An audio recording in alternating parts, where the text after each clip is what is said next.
"Oh, I'm still a big star from my old career. I'll never have as many parts again at this age," she said. "We went to court in Maine to fight over who would have custody of our daughter Barbara. People called her Hollywood's toughest star, but no one knew her real B. Davis up to now. Executives at the studio tried to shut her up. Her husband bugged her bedroom to see her with someone else. What was even worse was the sad abortion she kept from everyone her whole life. You won't believe what she said about Joan Crawford. These aren't just letters. They reveal the deepest secrets of Hollywood."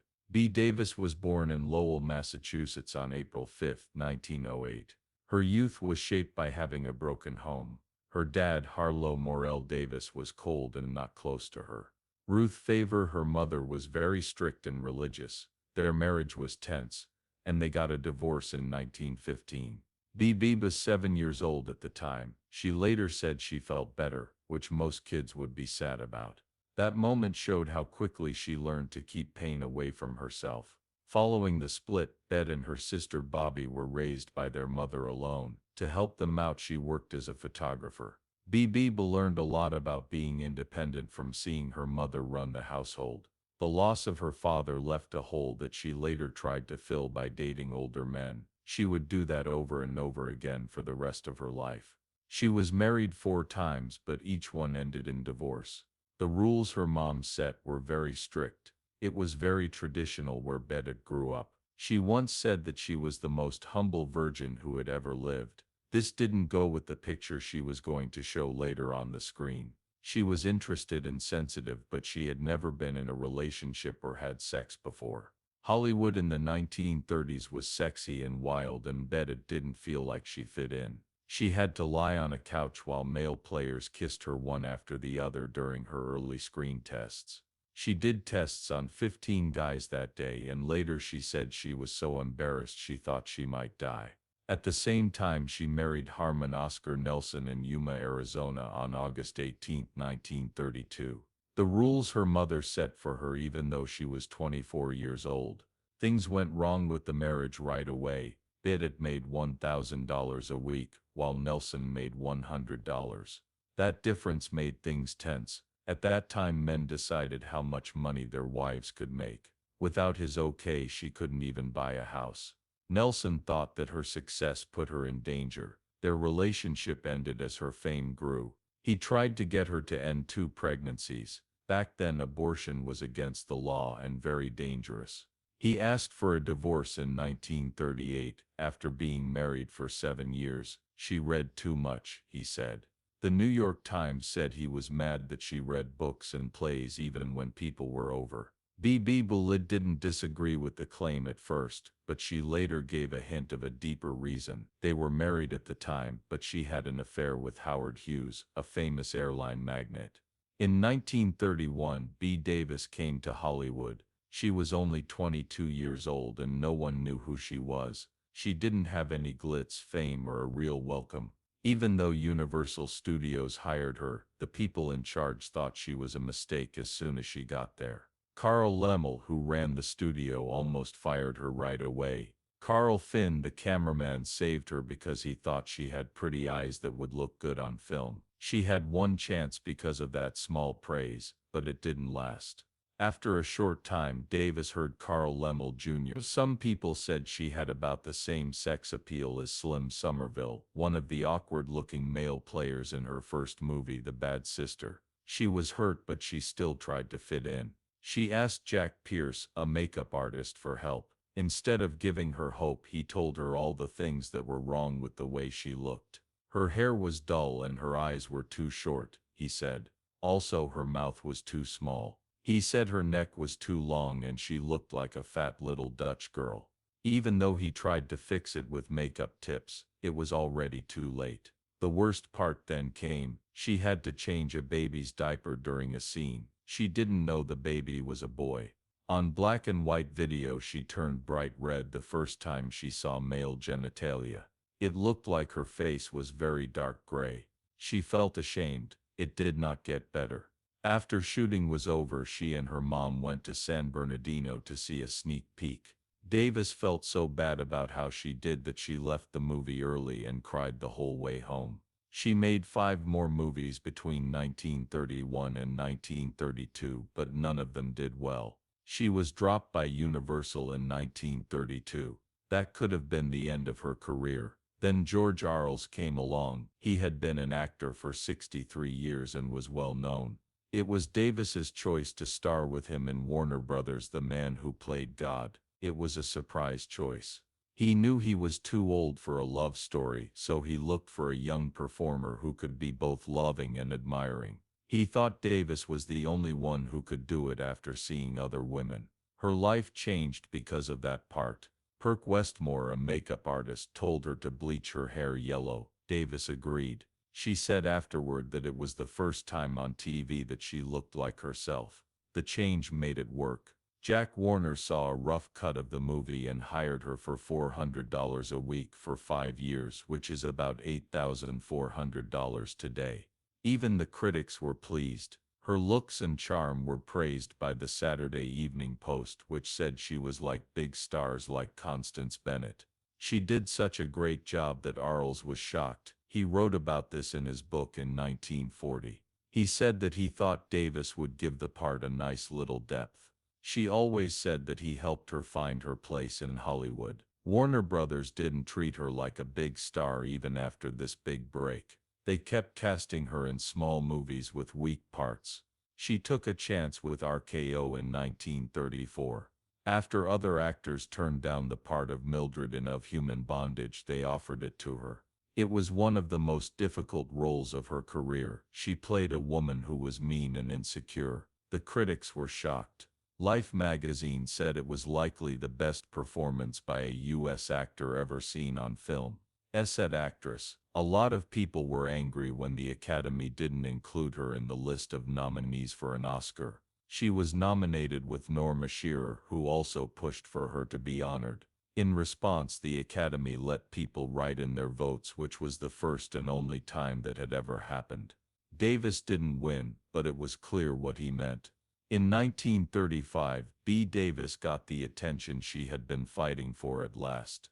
In Dangerous that year, she played an actor who was having a hard time and was having trouble. She was perfect for the part, and her act got her great praise.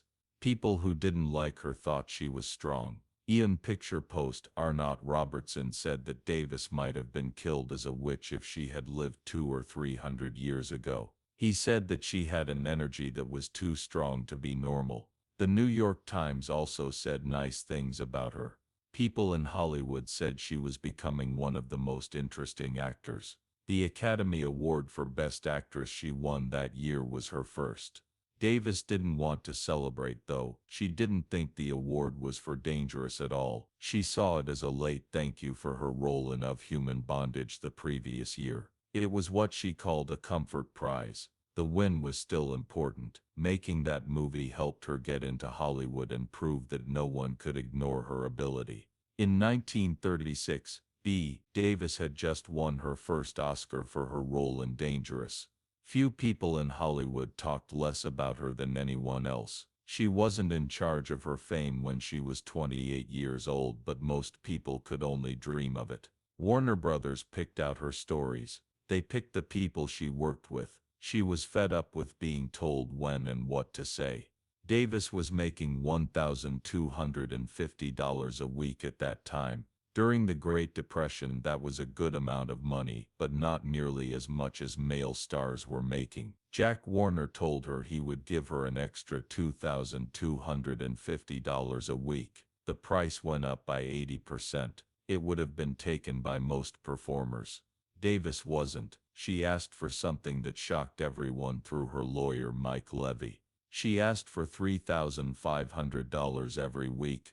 She wished to work on radio shows and in movies not made by Warner Brothers. She also asked to have 3 months off every year and to only be able to make 4 movies a year. She said she was sick of being put in bad parts. She wished for better writing, better co-stars, and the power to refuse roles. She asked for too much, Levy told her. Davis wasn't interested. She thought she was worth it. She said she wouldn't go back to work until Warner Brothers gave her a new deal. There was a big fight between a movie star and a company after that. Things quickly got worse. Warner Brothers gave her the lead role in God's Country and the Woman. It was meant to be a big Technicolor movie. Color cameras were pricey back then and you had to rent them by the day. The company lost money every hour that the movie wasn't being shot.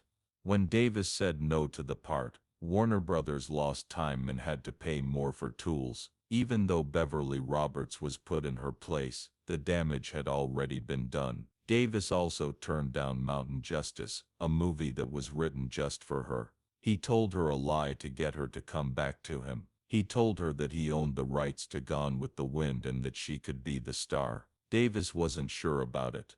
It was back and forth. I'll bet it's a pip. In June 1936, Warner Brothers fired her without pay. The time spent on suspension would be added to the end of the deal the way they had it set up. That meant she would have to pay the company even more time if she didn't show up. Davis thought the only way out was for her to leave the country. In the summer of 1936, she got away on a Saturday night. It was Sunday, so she knew that court papers couldn't be served then, so she waited until late at night. When she was done, she and her husband Ham Nelson left Hollywood. They took a plane to Vancouver. This is where they caught a train across Canada to get to Montreal. She got on the RMS Duchess of Bedford on September 3, 1936, and went to England. It was more than just a holiday. It was a plan. Davis stayed at Claridge's Hotel in London when she got there. She met artists like Monty Banks and Ludovico Toiplitz there. She signed a deal that same day to be in I'll Take the Low Road with Maurice Châtelet. It was a $50,000 deal. That was 10 times what she would have made in Hollywood in the same amount of time. The deal became well known very quickly. The press called her the star who got away. People were not sure if she was being brave or ruining her future. Davis thought that the British courts would not back Warner Brothers. The lawyers for her said the contract was an intrusive form of government that didn't belong in a free country. Jack Warner would not let this go, though. He took a plane to London as soon as he heard the news. Warner Brothers took a case to the High Court of Justice on September 9, 1936. One of the best-known lawyers in Britain, Sir Patrick Hastings, was hired. It all began in October 1936. The courtroom was full, and the British press was there to cover every word. A lot of newspapers agreed with Warner Brothers. Davis was shown as a wealthy American star who made more in a week than most people do in a year. But Hastings made fun of her in court. He said Davis was a bad girl who only wanted more money. He even laughed at her when she said he was treating her like a slave. He said, if that payment is enough to make someone want to put me into perpetual servitude, I will be ready to think about it. The court made its decision on October 19, 1936. Branson, the judge, found in Warner Brothers' favor. He said Davis didn't have a good reason to get out of her deal. He told her to pay the studio $80,000 plus court fees, but she could still work for other companies. He also wouldn't let her work for any other film company. Warner Brothers said they would help her pay her court fees, but they didn't. To pay off the bill, Davis had to borrow money from Bank of America. The case had used up all of her money and time. She still wouldn't give up. In the end, she said, I lost the battle but not the war. In 1938, Bette Davis played Julie Marsden in the movie Jezebel. Her job changed because of this part. Warner Brothers tried to get Davis the rights to Gone with the Wind but failed. They gave her Jezebel to make up for it. It was supposed to be a backup, but it turned into something much more important. The movie cost $1, which was a lot of money back then. $25 million. The director was William Wyler, and Davis was scared to work with him. He had made her feel bad during a screen test years before. She brought it up before the shooting began. Wyler said sorry, but he couldn't even remember what he did. They were able to trust each other more after that honest moment. Their work relationship turned into a relationship. In the end, Davis said it was one of her most important loves. It was hard to film. It was hard and stressful to play Julie. Davis did everything he could. She was sick from being so tired by the end of the shoot. Her father died around the same time. Their relationship was rough, and she was hurt in a lot of different ways by the loss. In spite of everything, she gave a powerful show. Davis won her second Oscar for Jezebel on March 23, 1939. She thanked Wyler and said he helped her become a better actor in her speech. They worked well together, and they did more work together on The Letter in 1940 and The Little Foxes in 1941. More Oscar nods were given to Davis for both movies. In 2009, after many years, the Library of Congress picked Jezebel for the National Film Registry. It got an award for being important to culture and history. Davis hit a new high point after Jezebel. They put her up for 5 Oscars in a row from 1938 to 1942. It had never been done before. From 1941 to 1945, only Greer Garson could beat it. In 1938 and 1939, Davis was up for Jezebel in 1940 for The Letter, in 1941 for The Little Foxes, and in 1942 for Now Voyager. She showed a range of skills in each job. She did not always win. She lost the part she had sought for in Gone with the Wind to Vivien Leigh in 1939. She lost the role of Mrs. Miniver to Greer Garson in 1942, but this was still the best part of her career. At Warner Brothers, she was their biggest star and best paid actor by 1942. At the same time, in 1938, Davis fell deeply in love with director William Wyler while she was making the movie Jezebel. From the beginning they had a strong bond. Everyone on the set saw that she had changed. People working on the film told her, "You're so beautiful, Best, you must be in love." Rumors said she was dating co-star Henry Fonda, but they were false. She didn't look at Fonda in front of the camera. She looked at Wyler behind it. Their friendship was strong and hard. Davis tried to keep Wyler interested by acting cool. He had trouble getting emotionally close to her. She later said it was the most powerful love story of her life. Wyler was the love of my life, she said, without a doubt. The bond stayed with her even after it was over. It was the same year that Davis got pregnant. She was still married to Harmon Oscar Nelson, but Wyler was the father of the child. Things were already going badly in her marriage. She said she cared more about work than her husband, so Nelson quickly asked for a divorce. Davis did not let Wyler know that she was pregnant. He didn't ask her to marry him, which she hoped for. She chose to have an abortion, which was very hard for her. Abortion was against the law and dangerous at the time. She later said, "I killed a part of myself." Things between them changed after that. They became emotionally farther apart.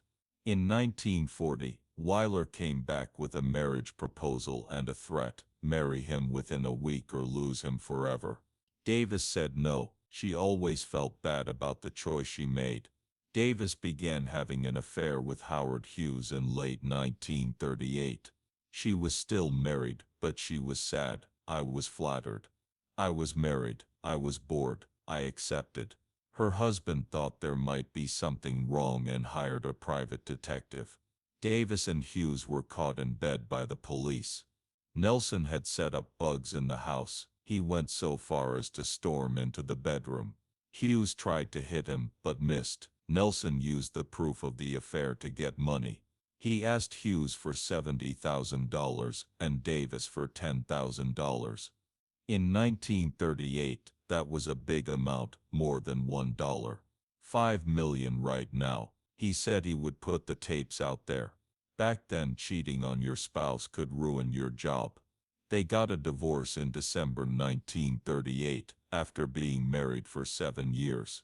The story came up during the split, but they didn't talk about it.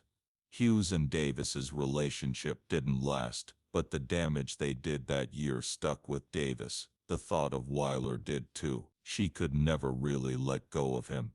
Back in 1945, B. Davis met William Grant Sherry in Laguna Beach at a party. She was already a big star at age 37. At 30 he was a failing artist who used to be in the Marines. Davis told her she liked not being known by him. She thought that was honest. On November 30th, 1945, they got married right away. But Davis's mother told him before the wedding that he could be mean. It turned out to be true soon after they got married. Sherry became angry. He cheated on his wife a lot and drank a lot. Davis began coming to work with cuts and bruises. Her doctor once asked how she could be with such a bad guy if she was so smart. The people who run the studios were also scared. By 1949, Davis was scared for both herself and their daughter Barbara. She finally turned away from him. The court signed off on their split on July 3, 1950. There was a rare condition in the settlement. Sherry would only get alimony if he didn't visit Davis or their daughter. Davis's career was at its worst that same year. After 18 years, Warner Brothers let her go in 1949. Behind the Forest was her last movie for them. It was a terrible mess. People made fun of her acting, especially the line, "What a dump." The movie lost about $1.2 million at the theaters. Jack Warner said she was bad for business. Her first movie, Winter Meeting, also didn't do well. It only made $595,000. Budget of $9 million. They told her her career was over when she was 41 years old. She thought about the past in 1974 and said, "I was washed up, nobody wanted me." But in 1950, she came back. Claudette Colbert quit All About Eve that year because she hurt her back. Davis stepped up. She was 42 years old and ready for a test. The movie came out on October 13, 1950. What made a difference was how she played Margot Channing. She didn't change any of the lines. "Fasten your seat belts, it's going to be a bumpy night," was one of her most famous lines. It made $8.4 million on a dollar. Budget of $4 million. It was up for 14 Oscars and won 6, including Best Picture. Davis was up for the award for Best Performance. It also brought love. Her wedding to co-star Gary Merrill was on July 28, 1950, just 25 days after she split up with Sherry. She had many fights in her career, but the one with Joan Crawford was the most well-known. It began in 1935, when the movie Dangerous was being filmed. Davis liked her co-star Franto Tone, but Crawford was already interested in him. While they were shooting, Crawford and Tone got engaged. Davis never forgot about her. "She took him from me. She did it coldly, and on purpose," she once said. Years later, Davis found out that Crawford may have been interested in her too. "I wouldn't mind giving her a poke if I was in the mood," Crawford told a friend one time. This made things even more tense. Davis said Crawford was a fake. Crawford said Davis didn't have any real skills and was just friendly. Davis once made fun of the fact that Crawford had slept with all of MGM's men except Lassie. Crawford said Davis wasn't following the rules and called Davis's fans a cult. Their fight didn't end while they were shooting. Whatever happened to Baby Jane in 1962? Davis played an ex-child star who had gone crazy. She meant for the figure to look scary. Because the look was so extreme, makeup artists wouldn't help her. Davis did it by herself. She thought of someone who always put on a lot of makeup and never washed their face. Her look became one of the most shocking in movie history. Her daughter saw it and told her, "Mom, you've gone too far this time." The director told her to change it. Davis said no, she did it her way or not at all. Davis didn't stop even after Crawford died in 1977. Then she told him, "You should only say good things.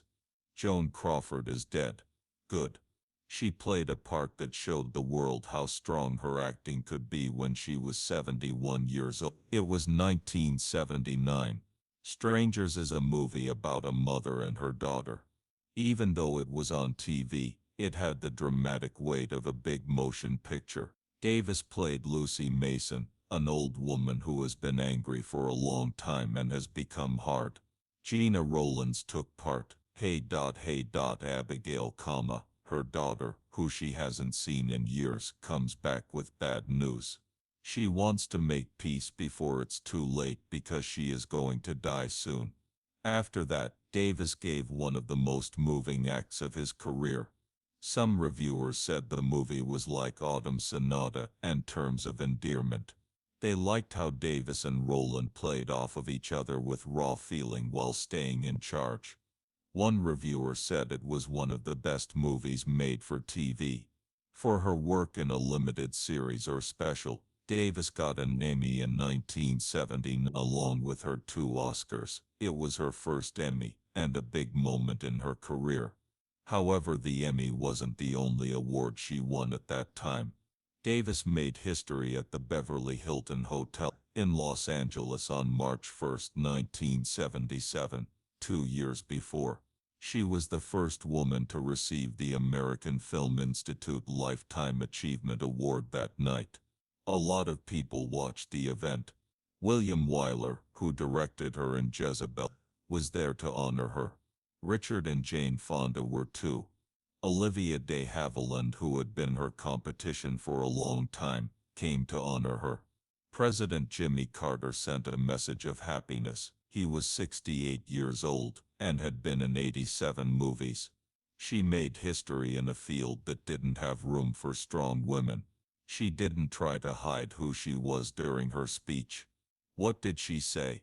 I was the worst star Hollywood had ever had to deal with. But you know that in this game you don't get anything if you don't fight.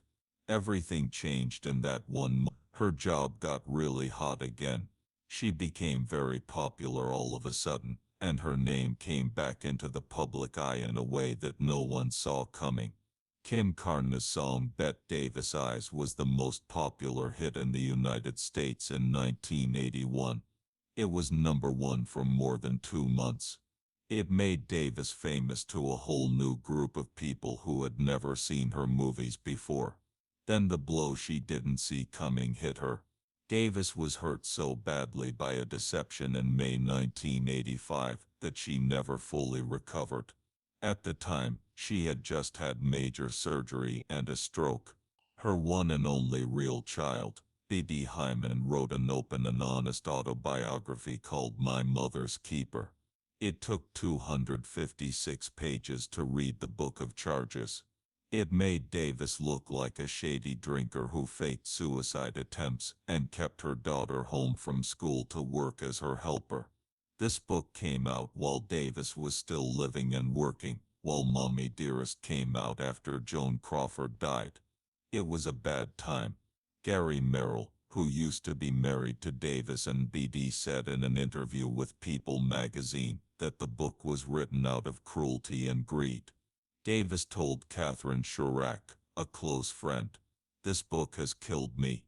It wasn't just the betrayal, it was the fact that it was so public." Hyman promoted the book on TV by saying that she wrote it to help her mother understand her better. Davis kept hearing that line. She didn't talk to her daughter or grandson at all. Hyman was taken out of her will. They did not talk again. Davis replied in her own book, This and That, which came out 2 years later, in 1987. She didn't get angry. She wrote an honest letter that was full of pain. "You always tell people that you wrote this book to help me understand you and your way of life better," she said. "You did not reach your goal. Now I have no idea who you are or what your way of life is." Ooh. She asked about the book's title and said, "If it means money, if I remember correctly, I've been your keeper all these years." In the message, she signed her real name, Ruth Elizabeth, to set herself apart from the name her daughter had used to sell books. She told her friends that book would hurt her more than her stroke had helped her get better. Michael Merrill, the son she brought home, stood by her. He did what she asked and cut all ties with Hyman. He always stood by Davis until the end. B.D. Davis passed away in Neuilly-sur-Seine, France, on October 6, 1989. She was 81 years old. She left behind acts that people will never forget and an honest life. Not long ago, two very important letters she wrote were found. A letter from B. Davis to Jack Warner was written in June 1936, not long after she won her first Academy Award. There was no anger or sadness in it. It was honest, smart, and careful. She didn't yell. She didn't make threats. She made sure everything was clear. Davis told Warner that she needed to do some things to keep her work interesting. She wished she could work for more than one company. At the time, that was a big ask. A lot of stars had strict contracts, and companies kept a close eye on them. Davis, on the other hand, made her reasons very clear. She said that change made her happy. She liked taking on new tasks. It was fun for her to work with different groups and directors. Change kept her sharp. She also asked for 3 months off every year to travel. That was about more than just vacation. She thought that being away would make her stronger when she came back. It would be good for both her and the company. She even said she would take less money for more freedom. That showed how much she wanted to be in charge of her own job. At the very end of the letter, she said something that made people in the show world really feel. She wrote that artists had to make money while they were still in demand, in a business that was based on public opinion. It was too late once the people moved on. She sent another letter after 3 years. It wasn't nice this time. It was real, honest, and worn out. The date was September 1st, 1939. Her goal was to rest in Franconia, New Hampshire, after one of the busiest work times of her life. Dark Victory, Jezebel, Juarez, The Old Maid, and The Private Lives of Elizabeth and Essex were the 5 big movies she made in just 1 year. It was hard to stick to that plan. She made it clear in her letter that she thought her contract was silly. She said that she wasn't safe and couldn't manage her time. It was clear that she needed a break between tasks. Maybe 3 movies a year, if things were right. 2 movies a year is enough. The most powerful part of that letter wasn't about movies, though. It had to do with health. She wrote that health was something that could not be made. She took hers very seriously, so seriously that she was willing to lose work to protect it. That was a very odd thing to say in Hollywood. No matter what, stars were told to keep quiet and keep going. Davis wasn't afraid to speak up, though.